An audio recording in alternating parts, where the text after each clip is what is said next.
On September 2nd, 1928, a classified ad appeared. Chrysler 75 Roadster, 1929 model, only a few weeks old. Owner leaving for the Orient. 1500 cash, phone, Navy Yard 331. And on September 5th, 34-year-old James Eugene Bassett went to deliver the car, and he was never seen again because he became the victim of Seattle's most notorious murder team. And this is that story, thanks to HistoryLink.org, of course, the Washington Law Review, and all the old-time racist newspapers from which we dug out material. Doom Planet, Podcast, Seattle, True Crime, Episode 23, Seattle's Family Murder Team.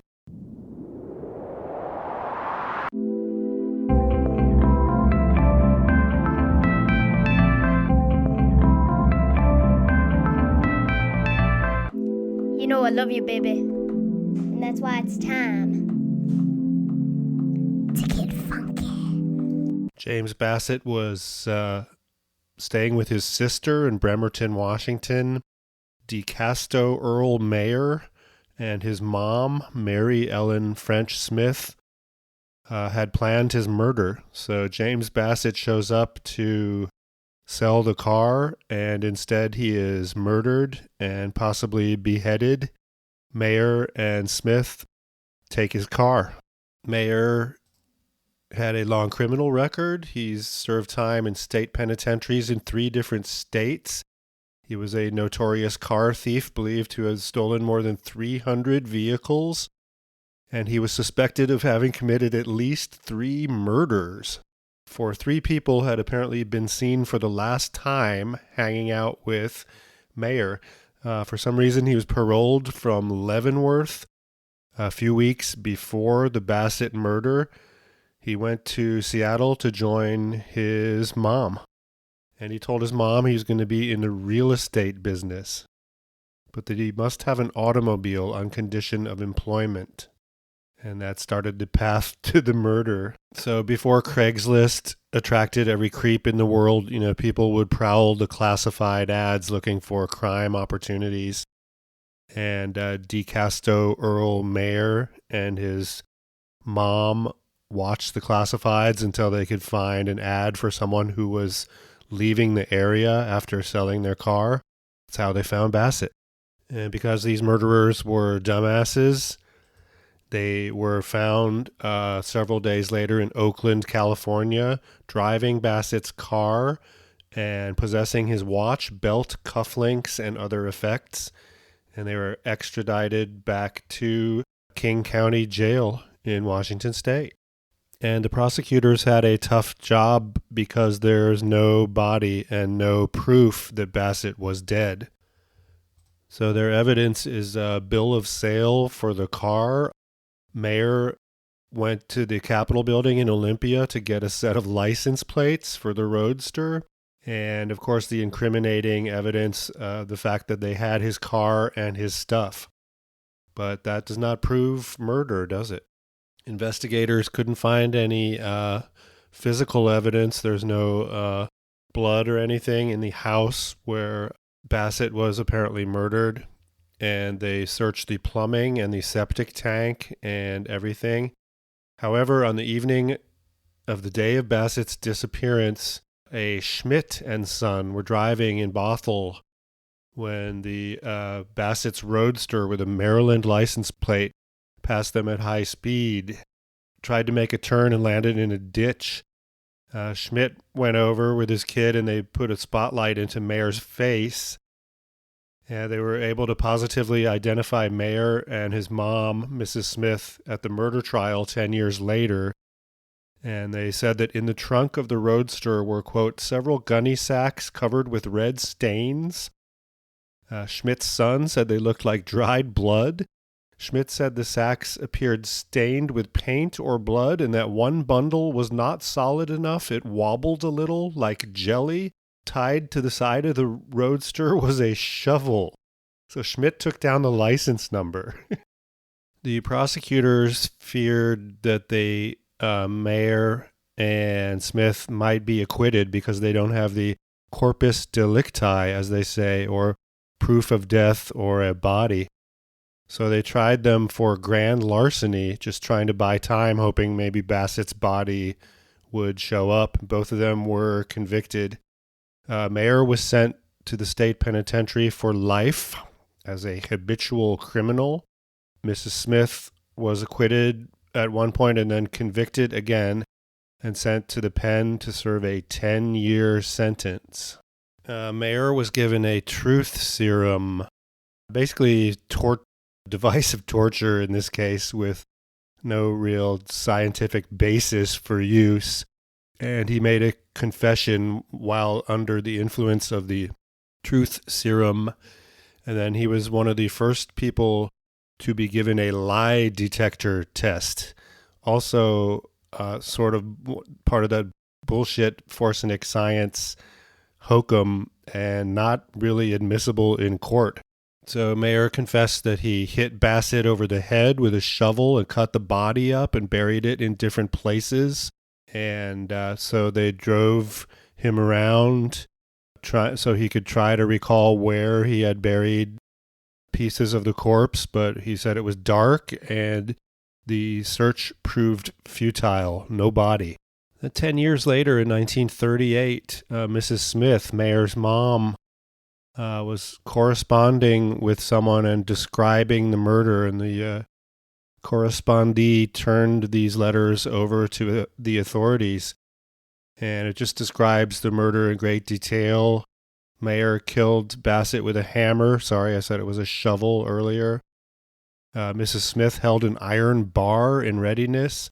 They immediately dissected Bassett's body and placed it in gunny sacks, which were buried in different places. They removed and burned his scalp and buried the head in one place and the hands in another. They removed all traces of blood from the house and planned the crime so well that none could be found in the plumbing or septic tank or on the meat saw or butcher knife which were used in dissecting the body. So the warden at the penitentiary asked Mrs. Smith, "Did you write these letters?" And she said, Yes, I did. Mayer was told about his mom's confession, and the first thing he said was, quote, "You're crazy, Ma." And then eventually he admitted that, this is pretty much what happened. What she described here is what we did. Bassett sat in a chair, this is from the Washington Law Review, in front of the fireplace, and I stepped into the kitchen, said Mrs. Smith. Earl stepped up behind Bassett and handed him a blank telegram and said, "I'm going to have your car and I won't pay for it. You write this telegram as I dictate." Bassett refused, and Earl said, "Write it or I'll kill you." So he wrote as follows. "Mrs. Commodore Winters, Navy Yard, Bremerton, Washington. I have sold my car, met a friend, and going to Vancouver for 3 days. Signed, Jean." As Earl took the telegram, he picked up a hammer and hit Bassett on the head. I heard his body fall, and he went in and he was gurgling. I stepped out, and Earl gave him one more blow, and it was all over at once, and we dragged the body into the bathroom, undressed it, and put the body in a bathtub where he dissected it at once. I cleared the mess and burned the clothes, and the scalp was also burned. Earl was so sick and weak, I gave eggnogs to keep him up. Cutting up this guy's corpse is kind of gross. Here's some eggnog, son. This'll help you get through it. I know this is so hard. Then they drove around in the countryside in Bothell, which is a town north of Seattle, to dispose the body chunks in various places. I do want to point out, this is not so much of this true crime bullshit is violence and crime against women. And so it's nice to have the victim be a male here. And then also we have the evil mom archetype, the evil mom murderer. So good role reversal. We'll try to find more of these cases. So at this point, they're going to try both for murder, and there'll be a death penalty involved. And lo and behold, Mayer commits suicide in prison. And then his mom changes her plea to guilty. So the victim, James Eugene Gene Bassett, was born in 1893, died in 1928, obviously. He's a World War I Army Air Corps veteran, and he's living in Annapolis, Maryland. He came out to visit his sister and sell a car, and that was it. And the 1929 Chrysler 75 Roadster, Bassett's was two-toned blue, baby blue, and dark blue. It's a beautiful machine. I'm not a car person, but certainly a wonderful thing. Well worth stealing and then killing the owner for. In photos, Decasto Earl Mayer looks like kind of a monster. He's balding or bald, but not one of those bald white guys that looks attractive. He looks like a monster, and his mom is even worse. She has those dead eyes and a big puffy face and looks like a killer. And Mayer was given the 3rd degree, right, to try to get a confession, but they wouldn't talk, for 10 years. And the truth serum they shot him up with was scopolamine. The 3rd degree, that's a code word for torturing the suspect and intimidating them until you force a confession. So, yeah, we like to think we have some rights. Even if you're suspected of murder, you're supposed to be innocent until proven guilty and not tortured and whatnot. But he was harshly interrogated, Mayer. 6 days with limited sleep, chloroform masks, multiple injections of the truth serum, long hours of questioning with the lie detector or polygraph test. That was brand new at the time. Wearing an Oregon boot, which is an iron shackle weighing between 5 and 28 pounds that locked around the prisoner's ankle. After all that torture, he asked to speak to one of the detectives in private, and then he confessed. And then later he recanted the confession. And Mayer's defense attorney, Agnew was his name, petitioned King County Superior Court to prohibit further use of torture on Mayer or Smith. He said the methods were draconian and a clear violation of the defendant's constitutional rights against cruel and unusual punishment. That is the beauty of the American justice system or injustice system. In China, they just torture you and maybe kill you if you're a suspect, and you don't get an attorney. And it's even worse in other godforsaken places on this planet.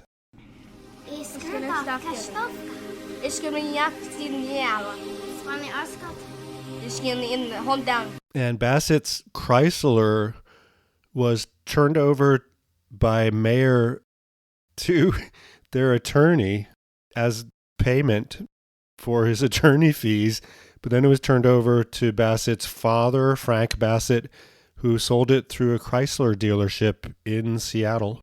And so, interesting case. I mean, the Mayer being tortured and then being given the lie detector test, one of the first. And this is from the Cal Alumni Association of UC Berkeley. Truth in the Machine. 3 Berkeley men converged to create the lie detector by Ezra Carlson. The others had filed out, leaving the suspect and the prosecutor alone in the room. Decasto Earl Mayer, suspected of murdering James Bassett, was ready to cop a deal. For 8 hours a day, 5 days straight, Mayer had been strapped to a newfangled machine called a polygraph, while its operator, Leonard Keeler, questioned Mayer about the location of the body. Mayer had refused to answer certain questions and had attacked the instrument. He was restrained, the machine was repaired, and the interrogation continued until finally the suspect offered his confession. Probably tired of sitting there for 5 days, strapped down with a silly machine. I know what that machine is, Mayer reportedly told the prosecutor. I know it's recording the truth. I can't beat it. Let's not kid each other. You know and everybody else knows that I killed Bassett. What will you do for me if I come clean? According to the machine, Mayer showed great anxiety when asked if he had shot Bassett, if he'd buried the body, if he'd hidden it near his little brown house. For days, Keeler carried out his fishing expedition, pointing to places on a map, asking if the body was at each spot, and interpreting Mayer's reactions on the polygraph chart. Keeler had narrowed it down to 2 cemeteries in the Bothell area outside of Seattle when Mayer finally confessed. Keeler rushed to send a wire to Chicago. In all caps, "Top blew off kettle this morning. Stop. Plenty of excitement. Stop. We actually obtained confession and soon we'll have body." That was on November 18th, 1929.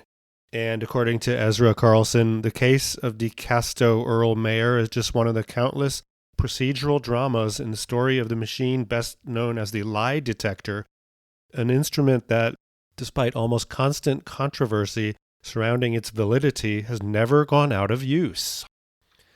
The problem with the lie detector or polygraph test then as now is that none of the evidence from it can be used in court. And according to this piece, Mayer smashed the machine. Then he was put into the special shackle called the Oregon boot, and it tightened around his leg each time he moved. And then apparently Mayer refused to look at the maps any longer, and deputies forced his eyes open until he convulsed in a seizure. It's a scene right out of A Clockwork Orange. And of course, Mayer committed suicide on December 11th, 1938. His mom requested a private funeral service that was conducted on December 12th in the reception room of the coroner's office at the King County Courthouse, and she was brought down from her jail cell in the women's quarters under the supervision of Jean Jackson, the jail matron, to attend a simple service. The only flowers on Mayer's coffin was a spray of small yellow chrysanthemums provided by the coroner. And the next day, Mayer's body was cremated. We're getting that from historylink.org. Okay, we're going to take an advertising break, and when we come back, we'll look at what the media had to say about the family murder team. If man continues to let pollution go unchecked, all of us, even creatures in the most faraway forests, will one day feel its effects. So for all living things on this earth, Texaco would like to announce our plans concerning the environment. If you'd all gather round, we'd like to talk with you.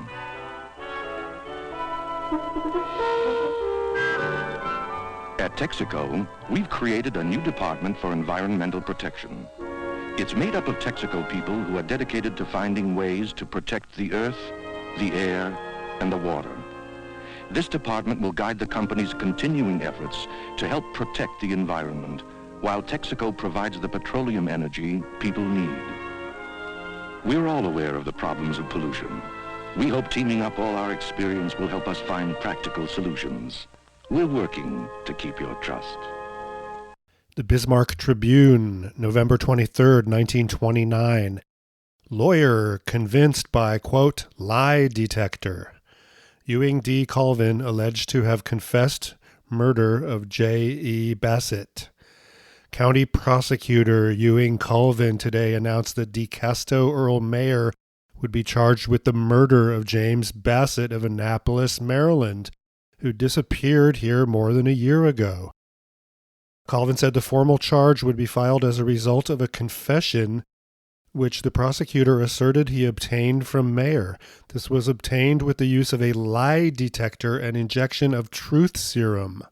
During periods of questioning, Mayer denied having confessed to the murder, and he asked the court to ask for a permanent injunction restraining county officials from further using on him the lie detector and truth serum.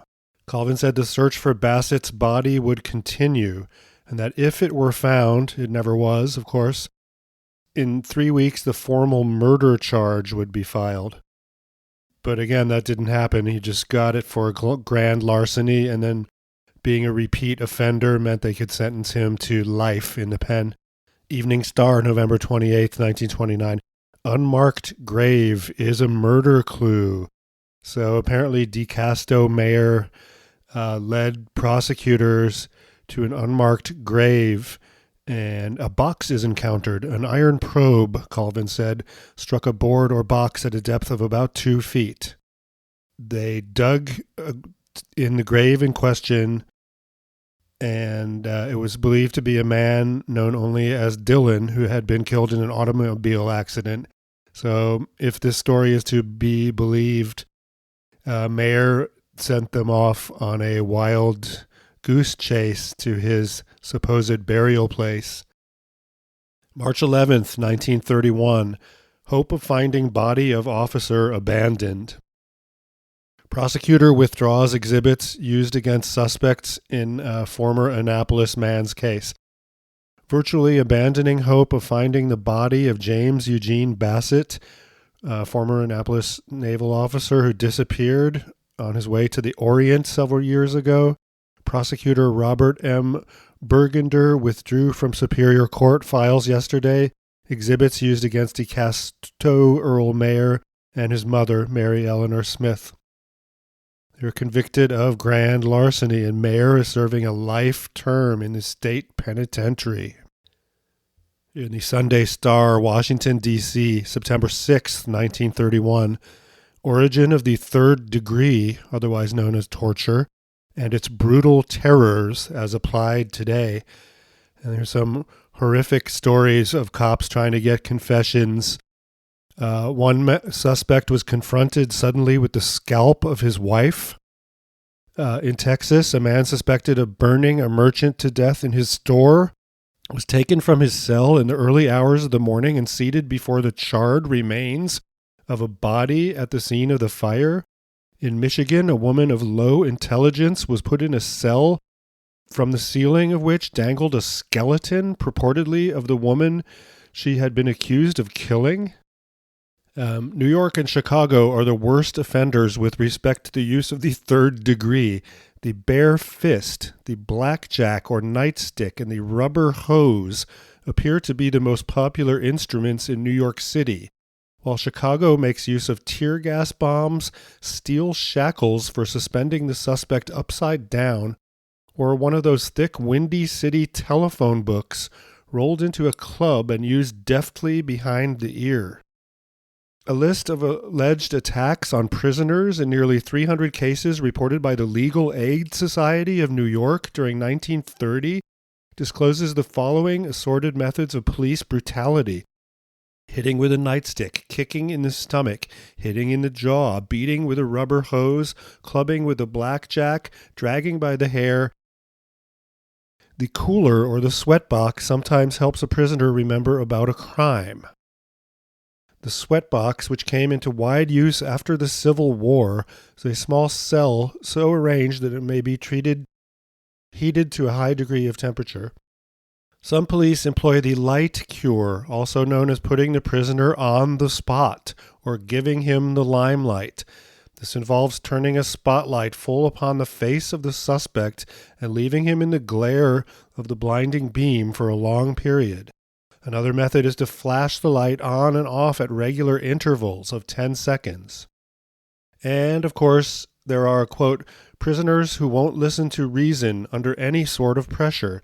Consider, for example, the case of Decasto Earl Mayer of Seattle, who would not confess to the murder of a man in that city despite 7 days and nights of, quote, pressure. Mayer was bombarded intermittently with questions, was not permitted to sleep, was given treatment with the, quote, Oregon boot, and was finally drugged with chloroform, inoculated with a truth serum, and tested with a lie detector. The Oregon boot was at one time a notorious instrument of punishment in the Colorado State Prison at Cannon City. And truth serum is the drug scopolamine. And scopolamine is basically Jimson weed, and it's only tolerated by the body in very small doses, and an overdose can cause delirium, delusions, dangerous elevation of body temperature, stupor, and death. The Midland Journal, August 7th, 1931, may solve mystery.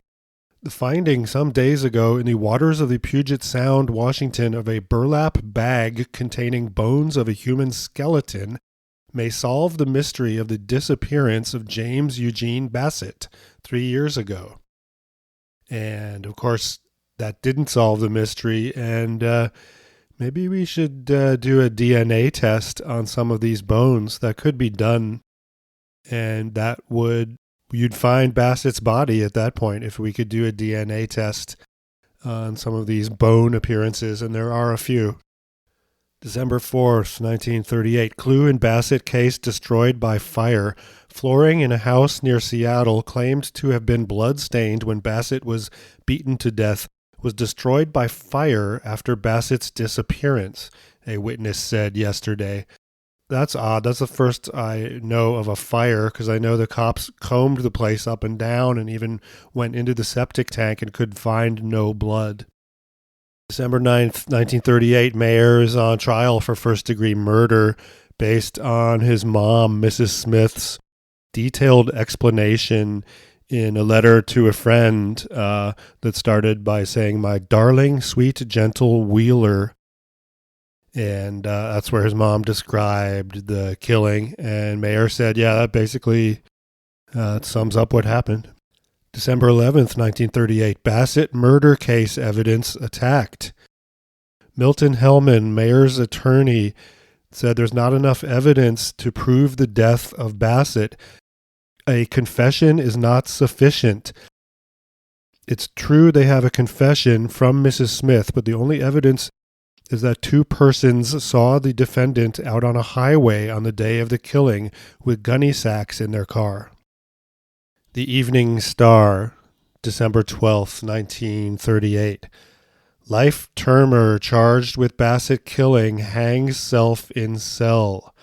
Mother left to face trial in death of Annapolis man 10 years ago. Mayer's body was found in his cell yesterday afternoon. Mayer used a leather belt to hang himself from the upper bunk.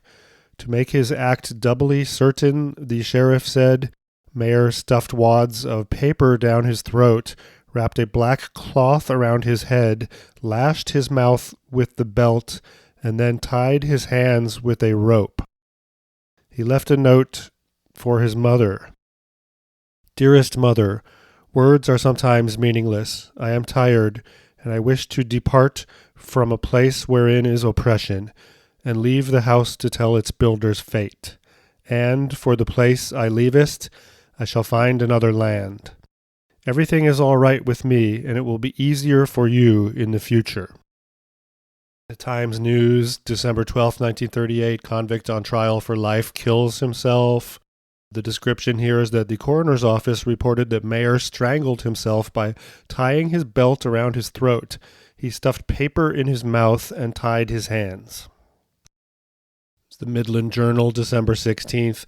Now, it turns out Bassett was on his way to Honolulu to a new job. So, wow, that would have been fabulous, going to Honolulu in 1928. Bassett case suspect kills self in jail. He was at Walla Walla, of course, the notorious state prison in eastern Washington state. Also in the Evening Star, Mrs. Smith, Mayer's mom, was duped by a state patrolman who was posing as a clergyman and revealed that Mayer previously killed 2 other men and a woman in Montana and Idaho.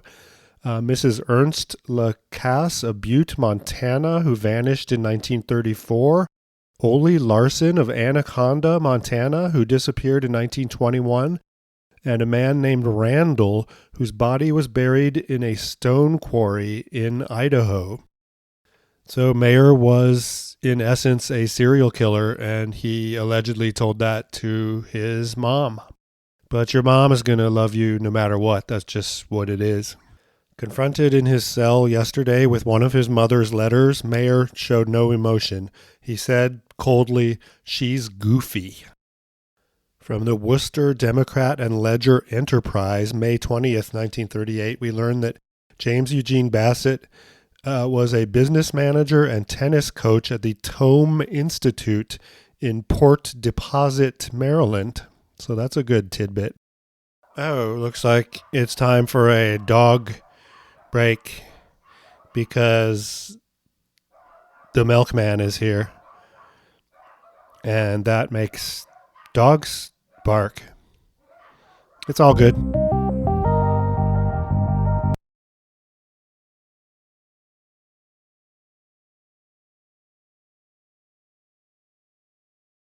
So we go down the Eugene Bassett rabbit hole. He was a tennis coach. Apparently, the Tome Institute was a rich kids' prep school. It started in 1894 and then was closed in 1941.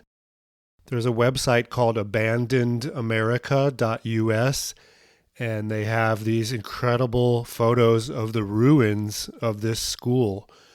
The Tome School in Port Deposit, Maryland, boasted beautiful Beaux Arts-influenced Georgian Revival-style buildings designed by New York-based architecture firm Boring and Tilton, who had recently completed the immigration buildings at Ellis Island. So this poor guy, he's got a great life. He's a World War I flying ace and hero, and he's working as a tennis coach at a prep school. Pretty cushy job, why not? And then he's going to go out to Honolulu until he gets killed by some fuckheads in Seattle. Life is not fair. Seattle Star, May 22nd, 1938. A picture of Earl Mayer, named in his mother's confession as the slayer of a naval officer in the Northwest 10 years ago, has his shackles removed from his ankles as he is booked at a Seattle Wash police station. And you see this serial killer looking bald guy who looks older than he actually is. And yeah, he's a fucking monster. Okay, I think we're done talking about these losers who killed some people. One more. Evening Star, May 13th, 1949. Scientist says skeleton may be that of slain Annapolis man. Authorities are working on the theory that a headless skeleton found near here is that of James Bassett of Annapolis, Maryland, who disappeared more than 20 years ago. Coroner John P. Brill said he based the tentative identification on a report by Dr. Frederick S. Hulse, University of Washington scientist. Dr. Hulse said physical characteristics of the skeleton coincided in detail with those of Mr. Bassett, member of a prominent Annapolis family. The skeleton was found about a month ago in a remote area 20 miles east of Seattle. Coroner Brill pointed out that Mrs. Mary Eleanor Smith, who is serving a life sentence for Mr. Bassett's murder, confessed that her son, Earl Decasto Mayer, removed Mr. Bassett's head after killing him with a hammer. And in the end, Mary Eleanor Smith, Decasto's mom, was paroled in 1953. She was 87 years old. And not only that, but she lived to be 100. Her body was sent back to Walla Walla, and after a brief graveside service, buried at the Blue Mountain Memorial Gardens.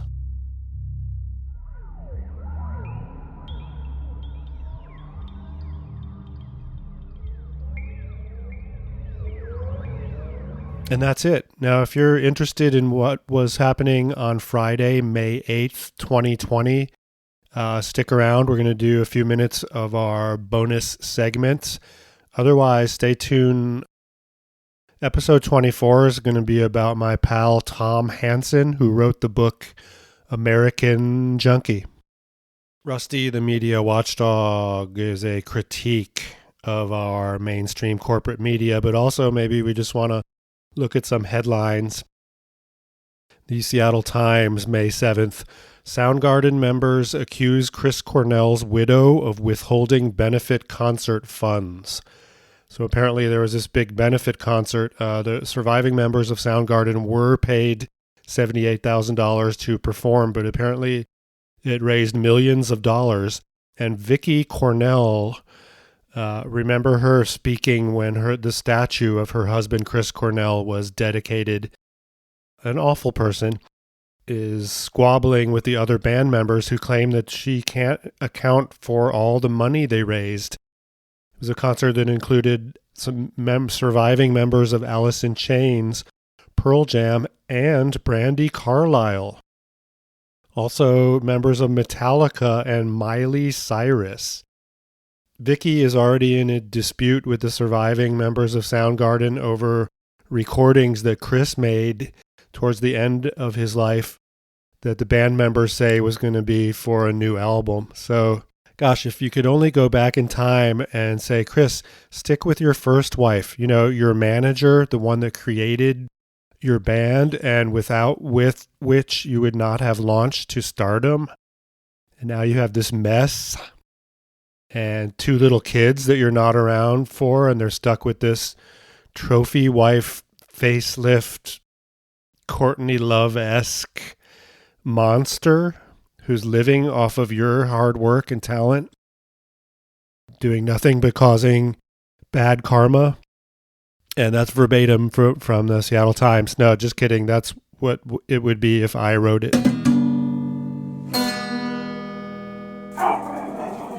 What else? Oh, Andrew Cuomo has announced he's going to reimagine New York State as Naomi Klein would say, a high-tech surveillance state. Yet another monster. Not a murderer that we know of, but unless you count his and de Blasio's inaction during the start of the pandemic as leading to the unnecessary deaths of so many citizens of New York State, which it did. Axl Rose is feuding with Steven Mnuchin. And I don't know who I hate worse, although give it to Axl, he was part of creating one of the great rock and roll albums of all time, for what that's worth. And finally, a close family member of mine had this to say when I asked them, what do you think about all these protesters, some of them armed, who are gathering together without masks to protest the quarantine? And they said, I hope they all die. 5, 6, 7, 8. This has been the Doomed Planet Podcast, episode 23, Seattle's Family Murder Team. Thank you to Skillet, who is no longer with us, for music, and also to DJ Cat. Find out more at doomedplanet.com. Goodbye.